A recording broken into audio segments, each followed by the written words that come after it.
કલ્પવૃક્ષલયી આંબોદૂજીયો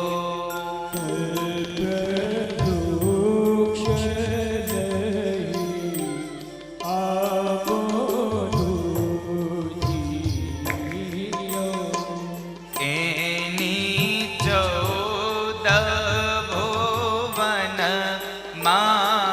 છે છાય સખી રે આંબો રોપિયો એની 14 ભુવન છે છાય સખી આંબો રોપિયો અવતરણ 43 ના આંબે ઝુમખા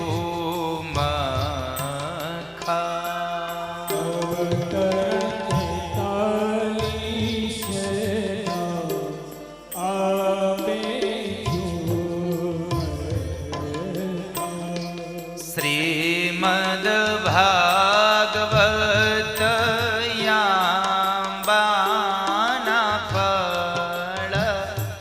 સખી રે આંબો રોપિયો શ્રીમદ ભાગવત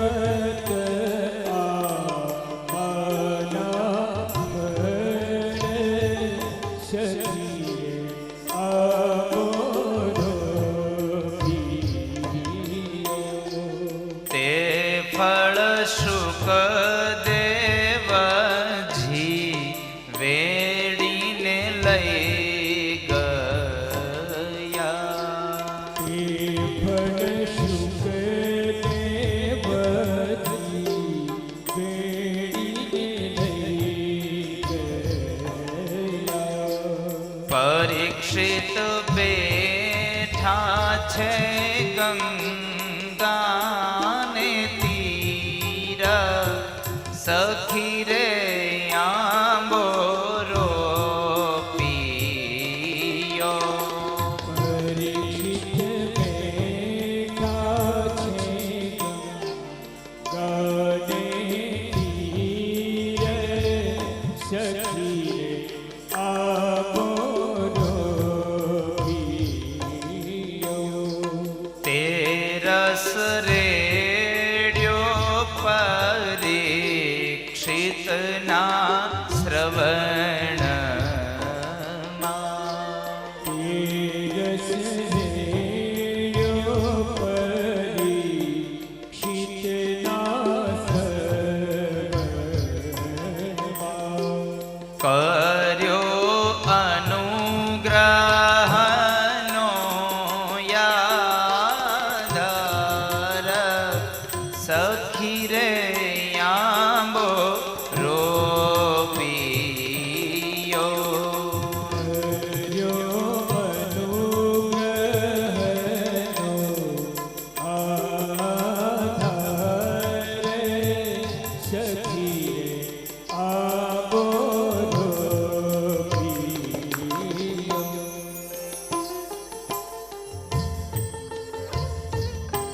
સાત દિવસમાં શ્રી કૃષ્ણ પદ સાત દિવસમાં શ્રી કૃષ્ણ પદ જય શ્રી પુરુષોત્તમ અવિરામ સખી રે આંબો રોપિયો જય શ્રી પુરુષોત્તમ અભિરામ સખી રે આપોરો આંબો ગાય શીખે ને સાંભળે કામો ખાય શીખે અને સાંભળે તેનો પ્રભુ ચરણ કમલમાં વાસ સખી રે આંબો રોપિયો એનો પ્રભુ ચરણ કમલમાં વાસે સખી રે આપોરો આંબો અખંડ ભુવનથી ઉતર્યો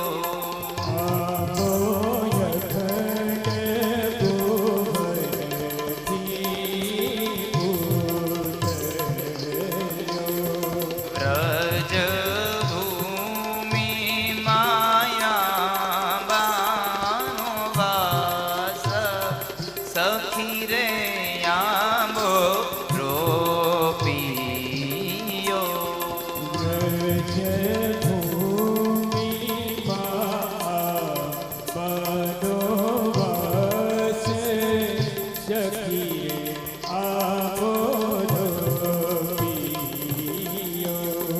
આંબો રોપિયો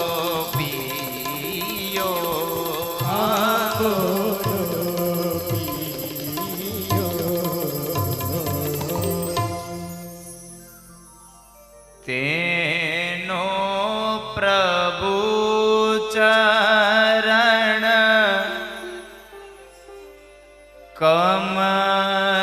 કમલમાં વાસ સખી રે આંબો રોપિયો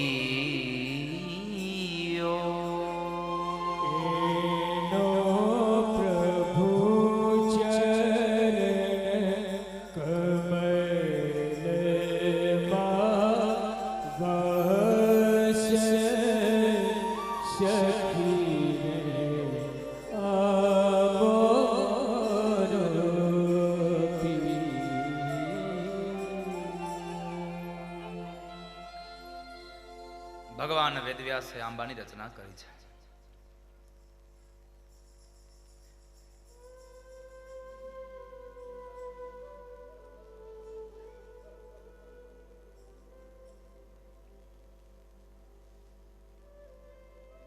ભાગવતની રચના થઈ અને ભગવાન બાદરાયણે પોતાની કલમ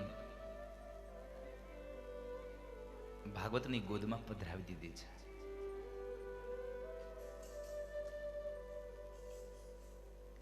કારણ કે એકમાત્ર વિચાર રહ્યો કે આજે આટલા પુરાણો લખ્યા પછી મેં ભાગવતનું આલેખન કર્યું અને મને શાંતિ મળી.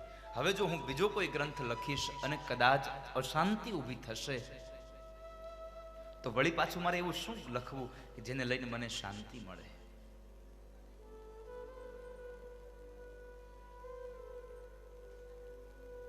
મારે એવું શું લખવું?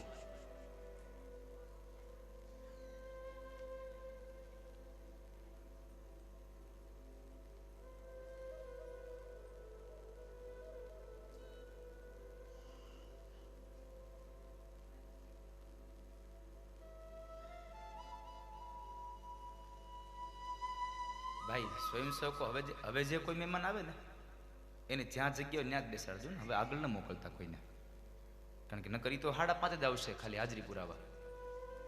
આ વહેલા આવ્યા એનું શું? એટલે હવે જે આવે એને જ્યાં જગ્યા મળે ત્યાં જ બેસાડી દેજો. બિચારા આ લોકો 3:45 વાગ્યાના આગળ બેઠા હોય, હવે આપણે એને આવીને કોકને એની આગળ બેહાડી દઈએ.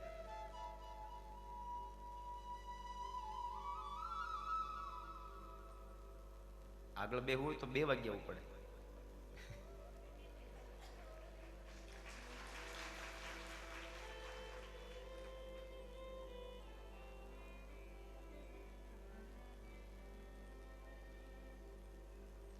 કાલથી બધા શીખી જાય, મોડા જાય તો આગળ બેવા મળશે એટલે જેકપોટ લાગી જાય. બધા મોડા આવશે તો પછી મારે મોડું આવું.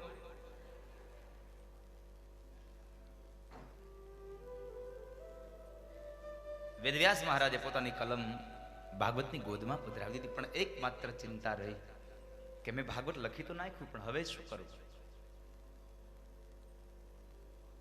મેં ભાગવતને લખી નાખ્યું, પણ હવે વાંચનારો કોણ આને? અને વાંચશે કોણ?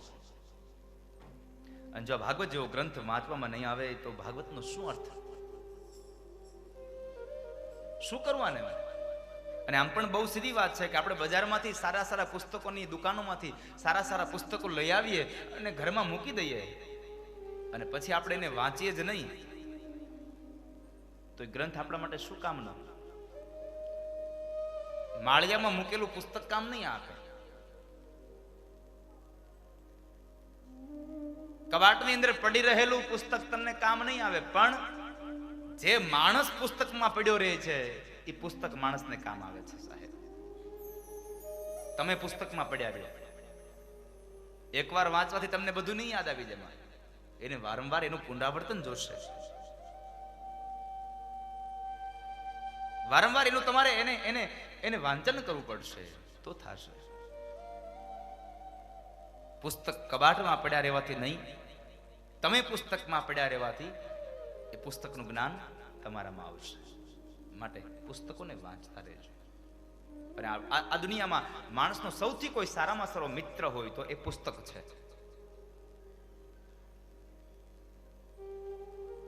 સારામાં સારો મિત્ર એ પુસ્તક છે.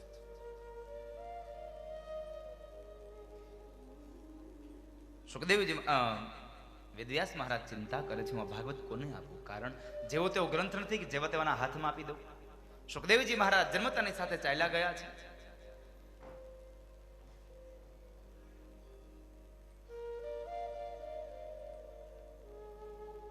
જન્મતાની સાથે જ સુખદેવજી ચાલ્યા ગયા છે. હવે શું કરવું? સુખદેવને લાવવા માટેનો કોઈ ઉપાય? એકમાત્ર ઉપાય છે લાવ. સુખદેવ હશે તો જંગલમાં જ હશે. મારા બાળકોને હું આ ભાગવતના 10મા સ્કંદના શ્લોકો ભણાવી દઉં અને ભગવાનના એવો શ્લોકોનો પાઠ કરાવું ને કે કદાચ બાળકો જંગલમાં જઈ અને શ્લોકનું ગાન કરશે ને તો એ શ્લોકને સાંભળીને પણ સુખદેવ પાછો આવશે. વેદવ્યાસ મહારાજે પોતાના આશ્રમના બાળકોને શ્રીમદ ભાગવતના 10મા સ્કંદના વેણુ ગીતોના શ્લોકો કંઠસ્થ કરાવ્યા. અને એ વેણુ ગીતના શ્લોકો કંઠસ્થ કરાવીને કહે છે, બાળકો જ્યારે જંગલમાં જાઓ ત્યારે તમારે આ શ્લોકોનું ગાન કરવાનું, પણ શ્લોક અધૂરો ગાવાનો. કોઈ માણસ આવીને પૂછે કે મારે આ શ્લોક આખો સાંભળવો છે તો એને આખો શ્લોક સંભળાવવાનો. કારણ વેદવ્યાસને ખબર હતી કે અધૂરો શ્લોક ગવાશે અને સુખદેવના કાને અવાજ પડશે એટલે સુખદેવ આ અધૂરા શ્લોકને સંપન્નપણે સંપૂર્ણ સાંભળવા માટે એ સુખદેવ બાળકો પાસે આવશે. અને બાળકો પાસે આવેલો સુખદેવ કદાચ આ ભાગવતના શ્લોકો દ્વારા મારા સુધી પહોંચી જાય, પાછો આવી જાય તો હું ભાગવતીને આપી દઉં.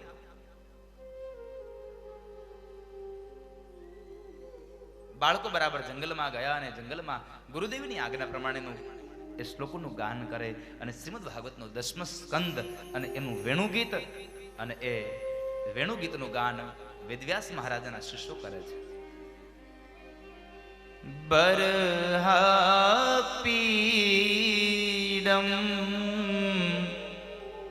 નટવર વપુ કર્ણયો કર્ણિકારમ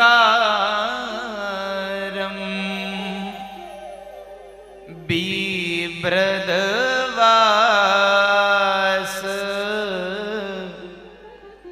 કનક કપીશમ વૈજયંતીં ચ માલા.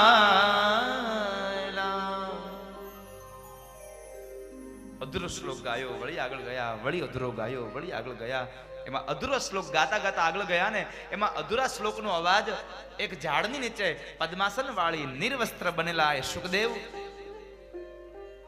ધ્યાનમાં બેઠા છે અને એના કાને શબ્દોનો અથડાયા છે. જ્યાં અધૂરો શ્લોક સંભળાયો તે તો ખબર પડી આ તો મારા ઠાકુરનો શૃંગાર છે, આ તો મારા ભગવાનને કોઈ શણગાર કરે છે. પણ ભગવાનને શણગાર કરે છે પણ સાથે સાથે શું કામ ને અધૂરો? મારો ઠાકુરના હાથમાં હજી વાંસળી ના આપી, મારા કનૈયાના માથામાં મોર મુગટ ના આપ્યું. હાથમાં વાંસળી આપી દો અને માથામાં મોર મુગટ આપી દો, ગમે તેનું ચિત્ર દોરો સાહેબ એ કૃષ્ણ બની જાય. કારણ વાંસળી અને મોરપીંછ આ એની ઓળખાણ છે. તમે જુઓ આપણી કેટલી ભગવાન પ્રત્યેની ભાવનાઓ, કેટલી પ્રેમ આપણને. હું અહીંયાથી માત્ર એક આમ મોરપીંછ અહીંયા ઊભું રાખું ને પછી અહીં નીચે મારે તમને મુગટ દોરવાની, અહીંયા નીચે કૃષ્ણના ચહેરા દોરવાની જરૂર ન પડે. તમને આપોઆપ કૃષ્ણ દેખાવા લાગે. કારણ જેના મસ્તક ઉપર મોર મુગટ છે એ કૃષ્ણ છે. કદાચ હજારો મુગટ તમે બનાવીને મૂકી દો અને તમને કોઈ એમ કહે કે આમાંથી કૃષ્ણનો મુગટ શોધી આપો, તમે શું કરો? જેના ઉપર મોર પીછું છે એ કૃષ્ણનો મુગટ છે સાહેબ. કારણ કનૈયાના મસ્તકમાં મોર પીછ શોભે છે. ભગવાનના મસ્તકમાં મોરપીંછ શોભે. જ્યાં મોરપીંછ હોય ત્યાં કૃષ્ણ હોય. મોરપીંછને જોઈ ધરતી ઉપર મોરપીંછને પડેલા જોઈ અને એવું અનુમાન ન કરશો કે મોરલાઓ ક્યાંક અહીંયા આવી ચૂક્યા છે. ધરતી ઉપર પડેલા મોરપીંછને જોઈ અને અનુમાન ન કરશો કે મોરલાઓ ક્યાંક આવી ચૂક્યા છે. કદાચ બની શકે કૃષ્ણ પણ આસપાસમાં ફરી રહ્યો હોય સાહેબ. બની શકે કૃષ્ણ પણ આસપાસ હોય. અનુમાન ન કરશો કે મોરલાઓ છે, બની શકે કૃષ્ણ પણ હોઈ શકે.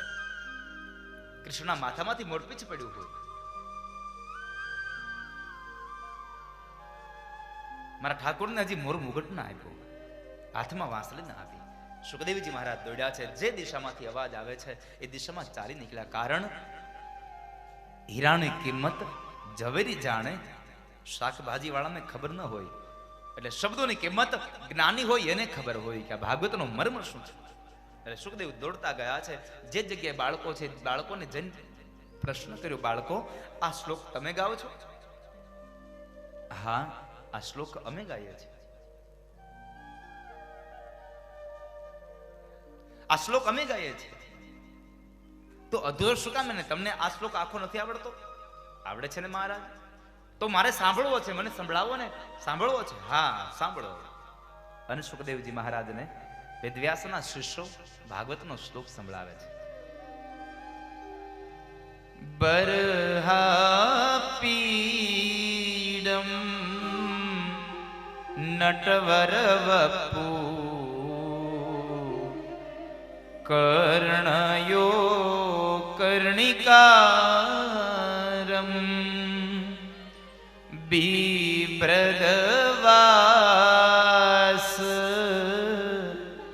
કનક કપીશમ વૈજયંતીં ચ માલા રંદ્રાનવે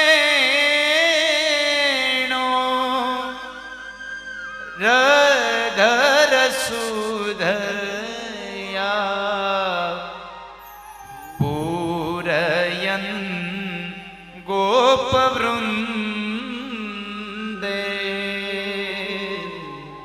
વૃંદારણ્યમ સ્વપદરમણમ પ્રવિશદ ગીત કીર્તિ પ્રવિશદ ગીત ચંદ્રાણ વેણુ રધર સુદયા પુરયન ગોપકૃંદે. ભગવાને પીળા પીતાંબર પહેર્યા છે, ગળાની અંદર વૈજંતી માળા પહેરી છે, કાનમાં કુંડળ પહેર્યા છે અને ભગવાને પોતાના કાન ઉપર પીળી કરેણનું પુષ્પ રાખ્યું છે. કર્ણયો કર્ણિકારમ. ભગવાનને પીળી કરેણનું પુષ્પ બહુ વાલું છે. ભગવાન કાન ઉપર પીળી કરેણનું પુષ્પ પધરાવે છે અને પછી ભગવાનના હાથમાં વાંસળી આપી, ભગવાનના મસ્તકમાં મોર મુગટ આપ્યો અને શું કૃષ્ણની એ છબી સામે આવીને ઊભી રહી સાહેબ. કર્ણયો કર્ણિકારમ. કૃષ્ણની એ મૂર્તિ સામે આવીને ઊભી રહી ગઈ. થોડી વાર સુખદેવને થયું કે લાવને આને આમાં પધરાવી દઉં, મારે હૃદયમાં અમારા ઠાકોરની મૂર્તિને પધરાવી દઉં. પણ આ તો ઠાકોરજી છે, કદાચ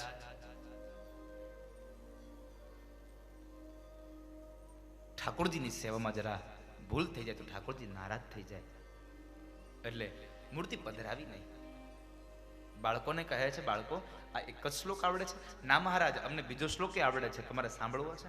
હા, મારે સાંભળવો છે. તો સાંભળો મહારાજ, તમને જે શ્લોક સંભળાવ્યો ને એ અમારા ઠાકુરનો શૃંગાર હતો, અમારા ભગવાનનો સ્વરૂપ હતું. અમારો ઠાકુર કેવો દેખાય છે, રૂપાળો કેવો છે, અમારો ભગવાન કેટલો સ્વરૂપ વાળો છે.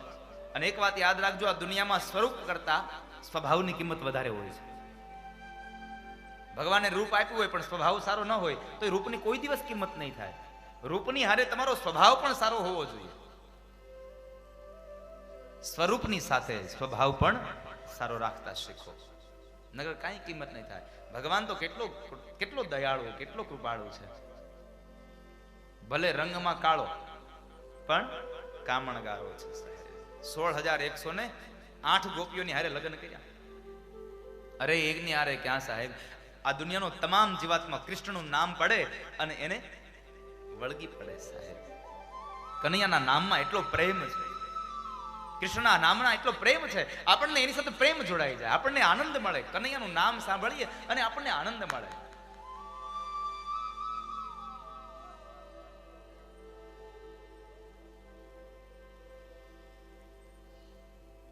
કૃષ્ણ કાળો પણ કામણગારો છે. એટલા માટે પુનિત મહારાજ કહે છે, કામણ ગારા કાન કામણ બહુ કીધા. વાલે કામણ બહુ કીધા.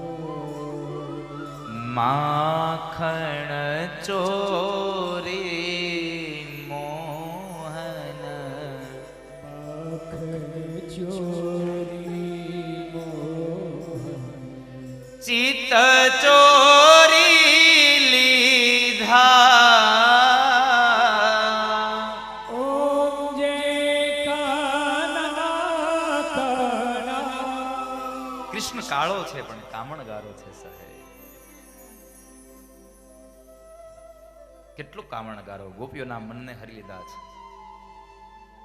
માત્ર રંગનો જ રૂપાળો અને રંગનો જ કાળો અને રંગમાં અને દેખાવમાં જ હારો એવું નહીં, સ્વભાવમાં પણ બહુ સારો છે. એટલા માટે શ્રીમદ ભાગવતનો 10મો સ્કંદ કહે છે, શ્રીમદ ભાગવતની અંદર એ કહેવાયું છે. શ્રીમદ ભાગવતનો 3જા સ્કંદનો એ પૂતના વધની કથાનો એ શ્લોક બતાવ્યો છે. અહો બકીયમ સ્તનકાલકૂટમ જિઘાંસયાપાયયદ પ્યસાદ્વી લેભે ગતિન્ધ્યાત્રુચિતામ તતોન્ય કંવા દયાલુ શરણમ બ્રજેન. કંવા દયાલુ શરણમ વ્રજેન.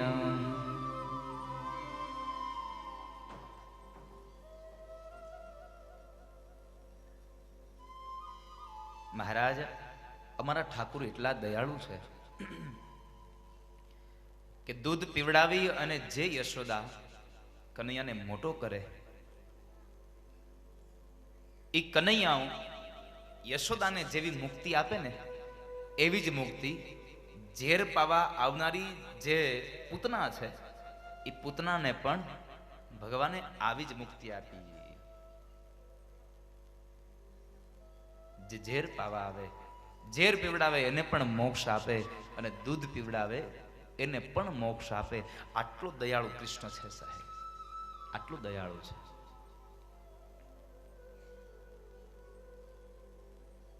બે શ્લોકને સાંભળી સુખદેવ બોલ્યા કે હમારે મન કો લુભા દિયા. બાળકો, આ બે શ્લોક છે.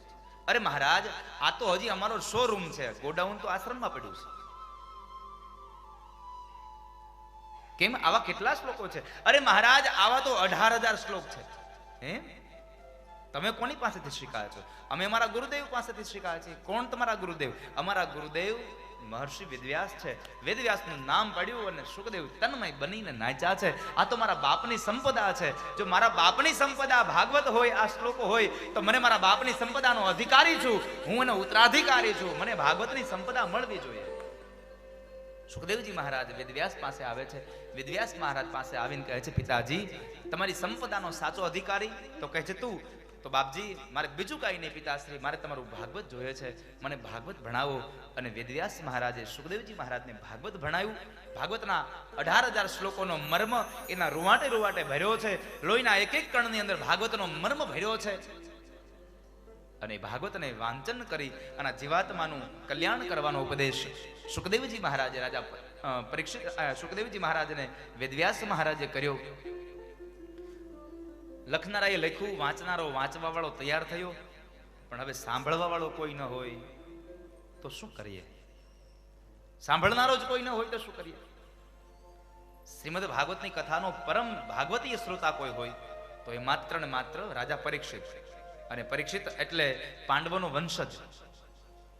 હવે સાંભળનારી કથા છે, પાંડવોનો વંશજ. અને પાંડવો એટલે કુરુક્ષેત્રના મેદાનની કથા, મહાભારતના એ કાળની કથા. ભાગવતનો ગ્રંથ એટલો અટપટો છે કે થોડીક વાર માટે મહાભારતમાં લઈ જાય, થોડીક વાર માટે શિવ પુરાણમાં લઈ જાય, થોડીક વાર માટે વામન પુરાણમાં લઈ જાય, થોડીક વાર માટે રામકથામાં લઈ જાય. વળી અરે સાહેબ, કેટલો અટપટો તમે સાંભળો. ભગવાનના જન્મની કથા આવે 10મા સ્કંદમાં. ભગવાનના જન્મની કથા 10મા સ્કંદમાં આવે એની પેલા 2 વખત તો ભાગવતની અંદર ભગવાન સ્વધામગમનની કથા આવી જાય. જન્મા પેલા સ્વધામગમનની કથા. આટલો અટપટો ગ્રંથ આ ભાગવત છે. પણ એ તો વારંવાર સાંભળ્યો છે અને કથાના રૂપની અંદર સાંભળ્યો છે ને, એટલે આપણને બહુ ગમે છે. પણ એ પવિત્ર યાત્રાઓ કરતા કરતા આવો વેદવ્યાસ મહારાજ થોડી વાર માટે મને તમને મહાભારતમાં પ્રવેશ કરાવે છે.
कथा है पुरुषार्थ की स्वार्थ की परमार्थ की कथा है।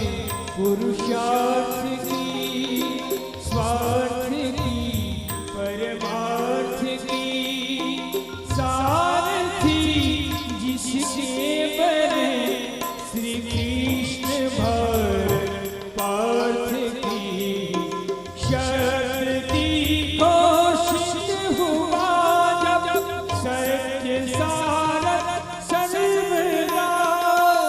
शक्ति घोषित हुआ जब सत्य साधक सर्वदा।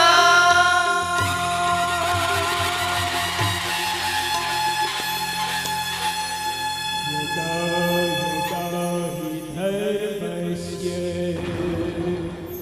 ग्लानिर्भवति भारत अभ्युत्थानम् अधर्मस्य तदात्मनं सृजाम्यहम्। परित्राणाय साधूनां विनाशाय च दुष्कृतां धर्म संस्थापनार्थाय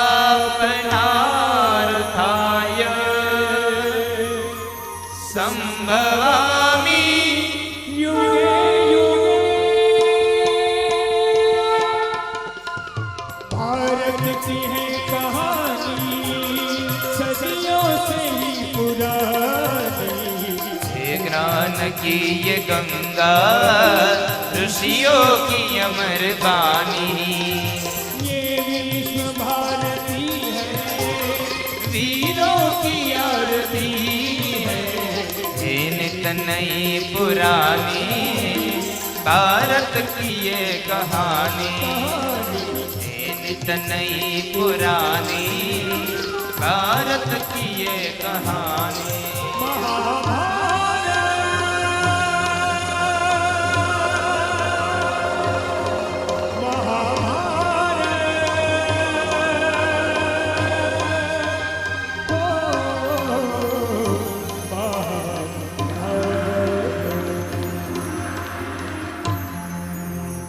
बचन दिया सोचा नहीं होगा क्या परिणाम।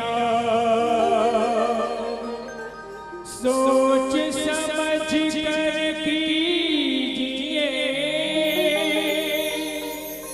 जीवन में हर काम। आश कह रही श्वास से धीरज धरना सीख। मांग मिले मोती नहीं मांगे मिलेगा भीख। सीख हम भी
થોડી વાર માટે મહાભારતનો પ્રવેશ કરાયો.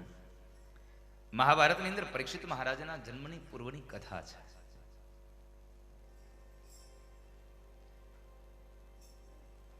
જ્યારે કૌરવો અને પાંડવોએ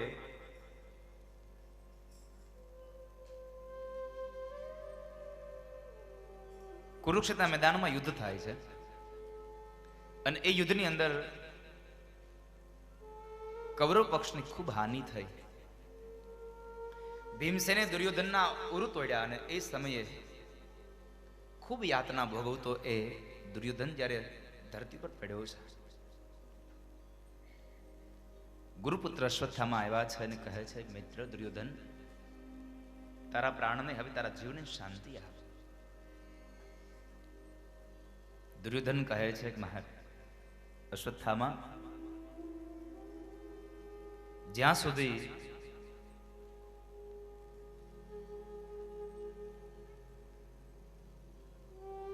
આ ધરતી પર 5 પાંડવો જીવે છે,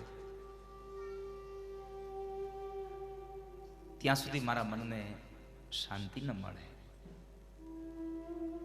અશ્વત્થામા કહે છે, કદાચ સમજી લે 5 પાંડવો આ ધરતીમાં ન રહે તો શું તારા જીવને શાંતિ મળી જાય? હા.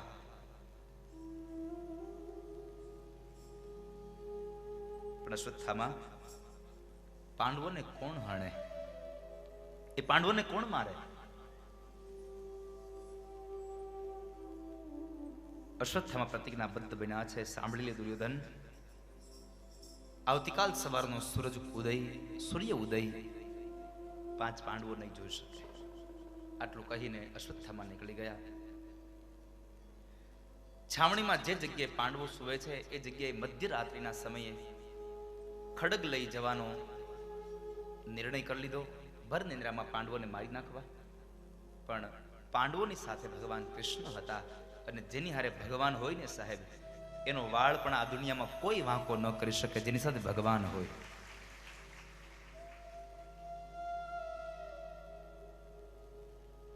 એટલે પાંડવો જે જગ્યાએ સુવાના હતા ત્યાંથી ભગવાન પાંડવોને લઈને નીકળી ગયા અને એની જગ્યાએ 5 દ્રૌપદીના દીકરા સુઈ ગયા.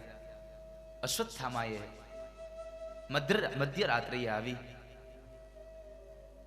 અને પાંડવો સુતા છે આવું સમજી લઈ દ્રૌપદીના 5 કુમાર દીકરાઓને ભર નિંદ્રામાં હણી નાખ્યા છે. દળથી મસ્તક જુદા કરી નાખ્યા. રક્તની ધારાઓ વહી ચૂકી છે. મધ્યરાત્રિએ 5 ખોપડીઓમાંથી 5 વાળની ચોટલી બનાવી અને લઈને જાય છે. દુર્યોધન, આવતીકાલ સવારનો સૂરજ તો બહુ દૂર છે હજી.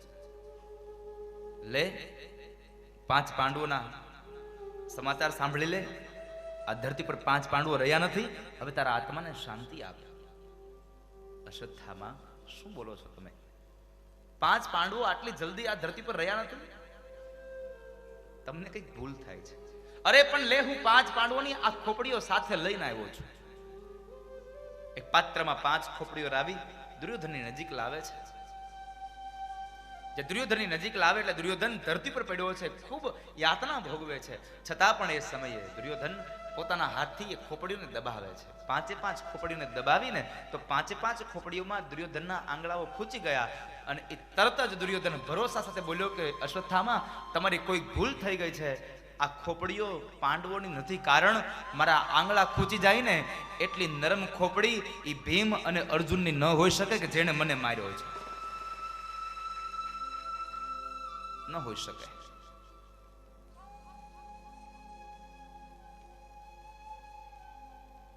દીવાનું અંજવાળું લાવીને જ્યાં જુએ છે તો 5 પાંડવો નહીં પણ પાંડવોના 5 દીકરાઓના મસ્તક જોઈ દુર્યોધન રડે છે.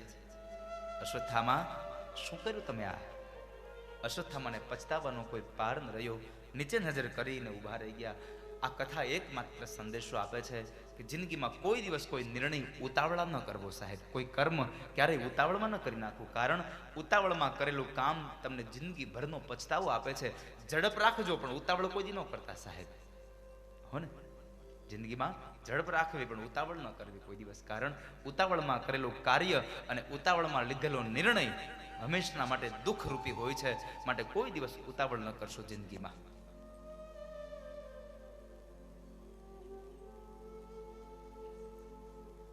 અશ્વત્થામા ચાલ્યા ગયા. બીજા દિવસનો સૂર્ય ઉદય થયો. દ્રૌપદીને થયું મારા દીકરાઓ કેમ ન જાયગા. દ્રૌપદી જ્યાં જગાડવા માટે જાય છે તો 5 દીકરાઓના ધડ પડ્યા છે, પણ મસ્તક વિહાણા, લોહીના ખાબોચાઓ ભર્યા છે, રક્તની ધારાઓ વહે છે. આ દ્રશ્યને જોઈ દ્રૌપદી અતિ કલ્પાંત કર્યું. માં કુંતા આવ્યા છે, એણે પણ કલ્પાંત કર્યું. ભગવાન કૃષ્ણ 5 પાંડવોને લઈ અને આવે છે. અને એ સમયે દ્રૌપદીને પ્રશ્ન કર્યો અર્જુને, પાંચાલી આ કોણે કર્યું? તો કહે છે મને ખબર નથી કોણે કર્યું, પણ મારા દીકરાઓને જેણે પણ માર્યા એને ભર નિંદ્રામાં મારી નાખ્યા. મારવા જ હતા તો જાગ્રત અવસ્થામાં માર્યા હોત ને તો મારા દીકરાઓ અંત સમય ભગવાનને યાદ કરી શક્યા હોત. આજ આને નિંદરમાં માર્યા છે, કોઈ ભગવાનને યાદ પણ નહીં કરી શક્યા હોય. અર્જુન પ્રતિજ્ઞાબદ્ધ બન્યા છે અને પ્રતિજ્ઞાને લઈ અને અર્જુન દીકરાઓના હત્યારાને પકડવા માટે જાય છે. કારણ કે જ્યાં સુધી તારા દીકરાના હત્યારાને પકડી લાવી, એનું મસ્તક ઉતારી, એનો પાટલો બનાવી અને એના પર બેસાડીને તને સ્નાન ન કરાવું, ત્યાં સુધી મેં તારા દુઃખને દૂર કર્યું ન કહેવાય. ભગવાન કૃષ્ણને લઈને જાય છે અને એ સમયે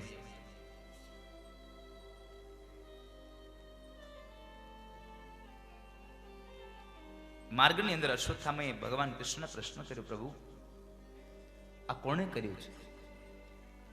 આ કૃત્ય કોનું છે?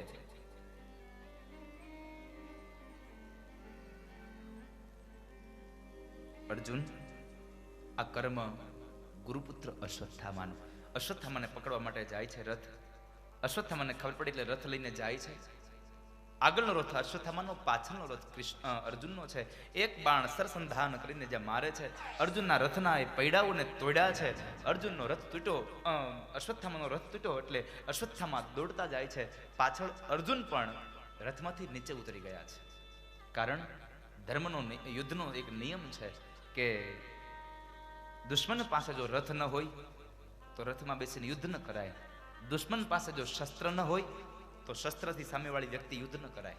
કારણ યુદ્ધનો ધર્મ તૂટે છે. અને પહેલાનો સમય હતો કે યુદ્ધમાં ધર્મ હતો. યુદ્ધમાં ધર્મ હતો પહેલાના સમયમાં, પણ અત્યારે સમય પરિવર્તિત થઈ ગયો ને, ધર્મમાં યુદ્ધ આવી ગયું. અમે આ સંપ્રદાયના, અમે આ સંપ્રદાયના, આવું ધર્મમાં યુદ્ધ આવી ગયું. નહીં તો પહેલાનો સમય હતો યુદ્ધમાં ધર્મ હતો, હવે ધર્મમાં યુદ્ધ આવી ગયું. ગાદી માટે લડી પડે.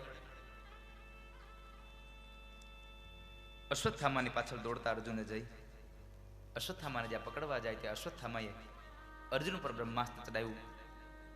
અર્જુન આખો અગ્નિથી બળે છે. કૃષ્ણ પાસે આવીને કહે છે, કૃષ્ણ કૃષ્ણ મહાબાહો ભક્તા નામ અભયમ કર. હે અભય કરનારા, હે કૃષ્ણ, હે વાસુદેવ, મને બચાવો. કોણ બાળે છે? ભગવાનના કહેવાથી અર્જુને બ્રહ્માસ્ત્રને પાછું વાળ્યું. ફરી પાછો અશ્વત્થામાને કેદ કરી લઈ જાય છે.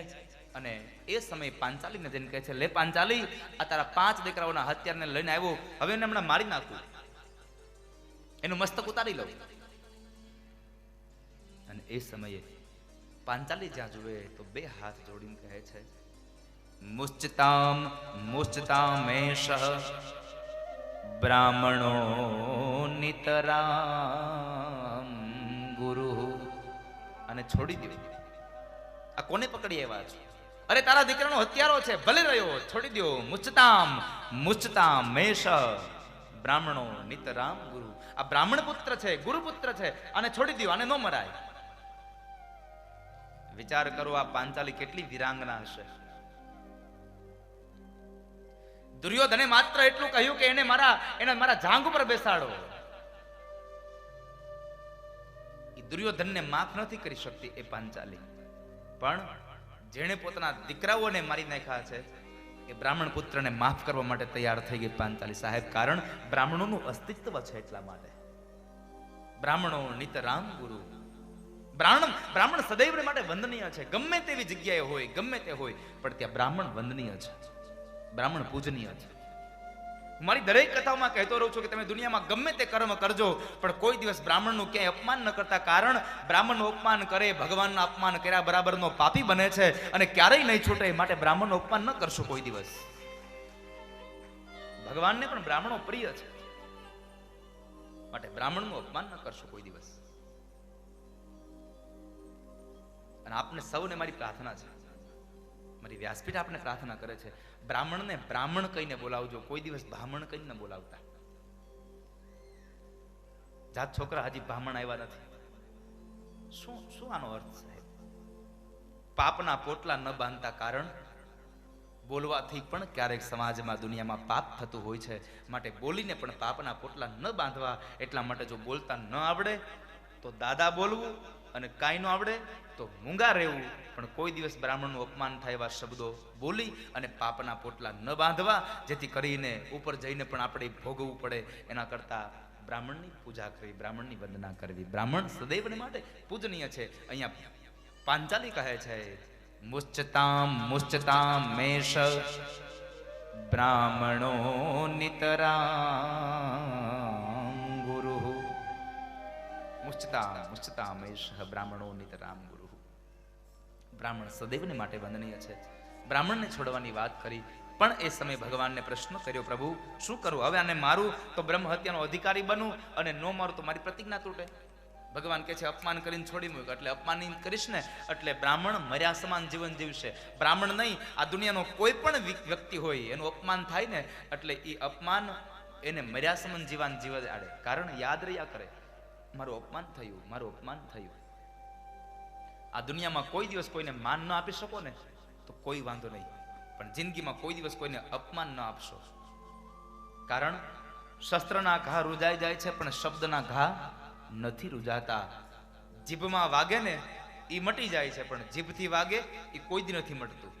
માટે કોઈને આપણે જીભથી વાગી જાય આવું વર્તન ન કરશો કોઈ દિવસ.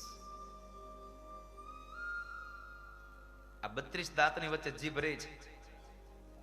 જમતા જમતા કોઈ દિવસ બટકું ભરાઈ જાય ને તો 1 દિવસ 2 દિવસ 5 દિવસ મટી જાય, પણ જીભથી જેને બટકું ભરાઈ જાય ને જિંદગી ભર ન ભૂલાય. કારણ આપણને યાદ રહે કે પેલા માણસ મને આવું કહી ગયો હતો. એટલા માટે કોઈ દિવસ કોઈનું અપમાન ન કરશો. અશ્વત્થામાના કપાળમાં રહેલો મણિ અને વાળ સહિત ઉતારી લઈ અને એનું અપમાન કરીને કાઢી મૂક્યો. અપમાનના અગ્નિમાં બળતો એ અશ્વત્થામા હજી પણ વેર લેવા માટે, બદલો લેવા માટે તૈયાર છે. આ બાજુ ભગવાન કૃષ્ણ પાંડવોના 5 દીકરાઓને અગ્નિ સંસ્કાર આપી અને દ્વારિકા જવાની તૈયારી કરે. રથ તૈયાર થયો, ભગવાન બેસવા ગયા. એક પગ રથના પગથિયા ઉપર અને બીજો પગ હજી ધરતીથી એનો સંપર્ક છૂટે ન છૂટે ત્યારે પેલા એક સ્ત્રી આવી ભગવાનનો પગ પકડી અને આંખમાંથી અશ્રુની ધારા સાથે ભગવાનને પ્રાર્થના કરે છે, પાહી પાહી મહાયોગીન દેવ દેવ જગતપતે નાન્યમ ત્વદભયમ પશ્યે યત્ર મૃત્યુ પરસ્પરમ.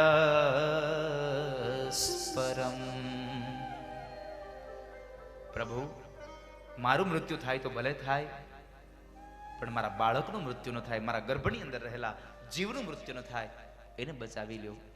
આ કોણ હતી? પાંડવોના દીકરા અભિમન્યુ અને અભિમન્યુની વિધવા પત્ની ઉત્તરા હતી. ઉત્તરાએ ભગવાનને પ્રાર્થના કરી, પાહી પાહી મહાયોગીન દેવ દેવ જગતપતે નાન્યમ ત્વદ ભયમ પશ્યે યત્ર મૃત્યુ પરસ્પરમ. નાથ મારા ગર્ભને બચાવી લ્યો. ગર્ભમાં કોણ હતું? પરીક્ષિત મહારાજ. અને એ સમયે ઉત્તરાની સ્તુતિને લઈ ભગવાન ઉત્તરાના પાછા જે ખેંચાતા શ્વાસ હતા એની અંદર ભગવાન સૂક્ષ્મ રૂપે ઉત્તરાના ઉદરમાં ગયા અને અશ્વત્થામાં જે બ્રહ્માસ્ત્ર ચડાવીને એ ગર્ભને મારવા જાય છે એ ગર્ભની ભગવાને રક્ષા કરી છે. આપણે જે ઉત્તરાયણનો કાળ કહીએ છીએ ને, ઉત્તરાયણનો કાળ, કે હવે તો ઉત્તરાયણનો સમય હાલે છે. ઉત્તરાયણનો સમય નામ ક્યાંથી પડ્યું?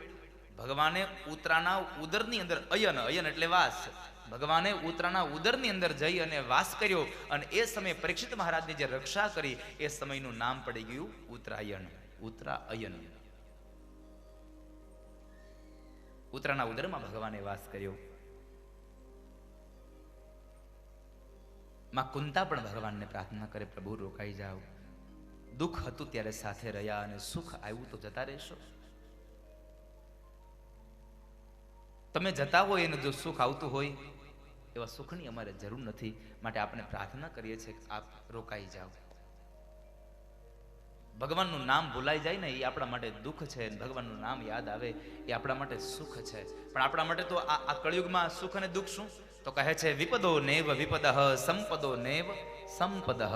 જેની પાસે પૈસો આવે એ સુખ છે અને પૈસો વયો જાય એ દુઃખ છે. વિપદો નેવ વિપદઃ સંપદો નેવ સંપદઃ. પણ રામચરિત માનસમાં ગૌસ્વામી તુલસીદાસજી મહારાજ કહે સુખ અને દુઃખ શું છે, અને હનુમાનજી મહારાજ એનો જવાબ આપતા કહે કહ હનુમંત વિપતિ પ્રભુ સોઈ જબ તવ સુમીરન ભજન ન હોઈ.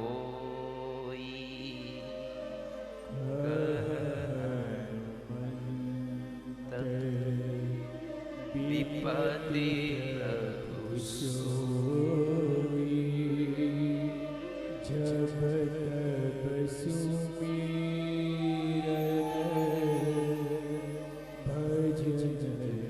માં કુંતા ભગવાનની પ્રાર્થના કરે છે પ્રભુ રોકાઈ જાઓ.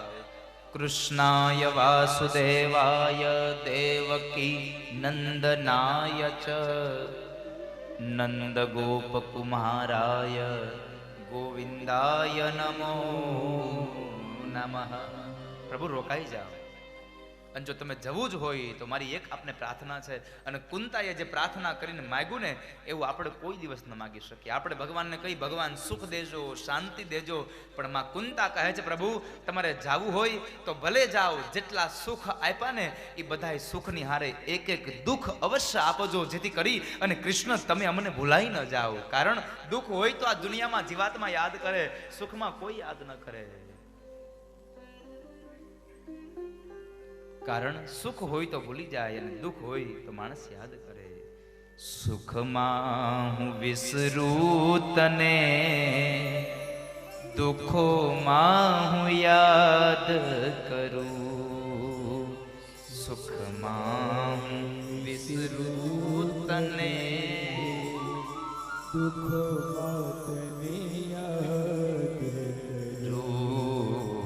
મુશ્કેલી જ્યારે પડે ત્યારે તને યાદ કરું. મુશ્કેલી જ્યારે પડે ત્યારે તને યાદ કરું. માં કુંતાએ ભગવાનની પ્રાર્થના કરી, પાંડવોએ પ્રાર્થના કરી, દ્રૌપદી ભગવાનની પ્રાર્થના કરી. ભગવાન રોકાયા, પણ ઉત્તરાના ઉદરની અંદર ભગવાનની રક્ષા કરી નાખી. પછી શું કામ રોકાયા? તો કહે છે ભીષ્મ પિતામહ માટે દર્શન દેવા માટે જવા માટે ભગવાને ભીષ્મ પિતામહને વચન આપ્યું હતું કે પ્રભુ હું જ્યારે ભગવાન પાસે વચન માંગ્યું, પ્રભુ જ્યારે મારો અંત સમય હોય ત્યારે તમે મને તમારા દર્શન આપજો. કારણ કુરુક્ષેત્રના મેદાનમાં દુર્યોધને મેણું માર્યું. દાદા તમે મારી હારે લડો છો મારા યુદ્ધ પક્ષમાંથી, પણ હિત પાંડવોનું કરો છો. એટલે દાદા કહે છે એવું કંઈ નથી. પણ દુર્યોધનને ભરોસો ન બેઠો એટલે દુર્યોધનને કહે છે કે કામ કર, આજ રાત્રિના સમયે તું તારી પત્ની ભાનુમતીને મારી પાસે મોકલી દેજે, અને હું જ્યારે ભજન કરતો હોઉં ત્યારે મને આવશે એટલે હું એને અખંડ સૌભાગ્યવતીના આશીર્વાદ આપી દઉં, પછી હું તારા પક્ષમાંથી લડું એટલે તને ભરોસો બેસી જશે. હા દાદા, તો મને ભરોસો બેસે. અને સાંજનો સમય થયો અને રાત્રિના સમયે જ્યારે દાદા ભીષ્મ પોતાની છાવણીમાં ભગવાન કૃષ્ણનું ધ્યાન ધરવા બેઠા છે, અને એ સમયે ભાનુમતીને આવવાનો સમય થાય ત્યાર પહેલા આ જગતનો મોટામાં મોટો રાજકારણી કનૈયો દ્રૌપદીને લઈ આવ્યો. ભગવાને માથા ઉપર ફાળિયું બાંધ્યું, કાળી કામળી ઓઢી, એક હાથમાં લાકડી લીધી અને એક હાથમાં ફાનસ લીધું. ભગવાન નોકર બની ગયા. આ કૃષ્ણ છે સાહેબ. એટલે તો 5000 વર્ષો પહેલા પણ જે કૃષ્ણનો જન્મ થયો ને એની કથા આજ પણ વાંચીએ અને આનંદ મળે છે. કારણ એને રાજા બનતાય આવડે છે અને એને નોકર બનતાય આવડે છે.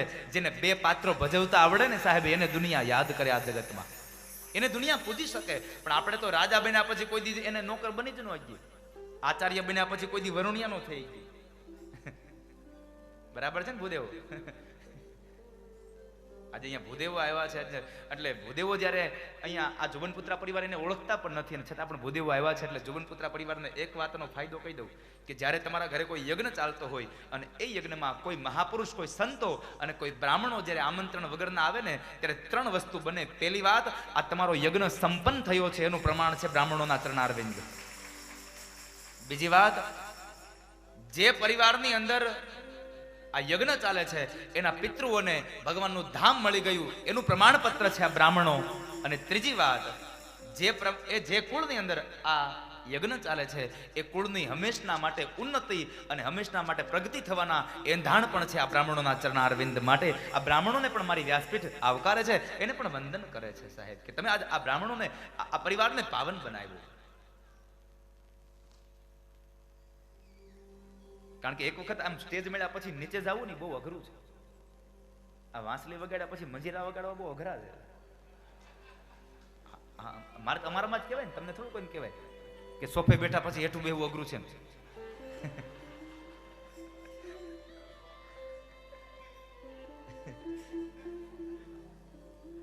આ એક સ્ટેજ મળ્યા પછી બહુ અઘરું છે સાહેબ નીચે નમવું. મને ઘણા હમણાં પૂછતા હતા, હે દાદા તમે હજી સત્યનારાયણની કથા કરવા જાવ? મેં કીધું હું તો સત્યનારાયણની કથા કરવા જાઉં, એમાં મને શું વાંધો? મને તો જ્યાં બોલાવે ત્યાં જાવ, મને તો પૈસા મળવા જોઈએ. હું તો ભાઈ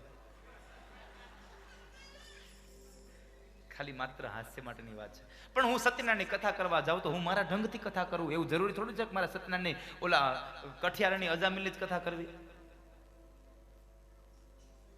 હું મારા ભાવથી કથા કરું.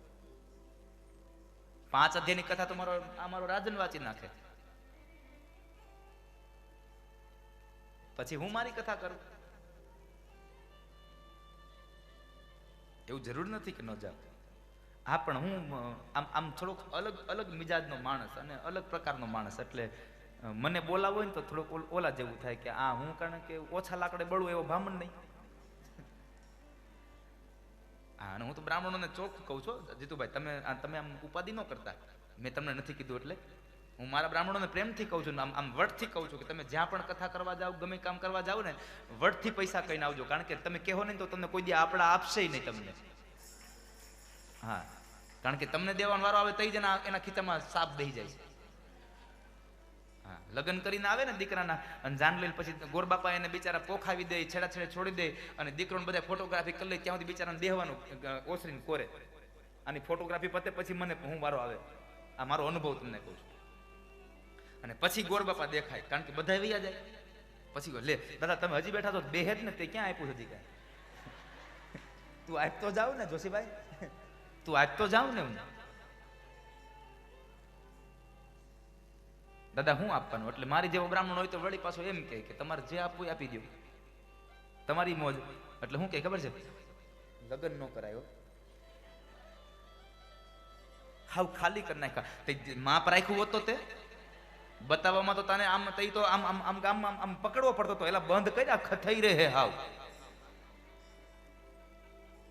અને જે બ્રાહ્મણને દેવાનો વારો આવ્યો કે જે તારા દીકરાને આશીર્વાદ દે છે, તારી દીકરાની પત્નીને આશીર્વાદ દે છે, અખંડ સૌભાગ્ય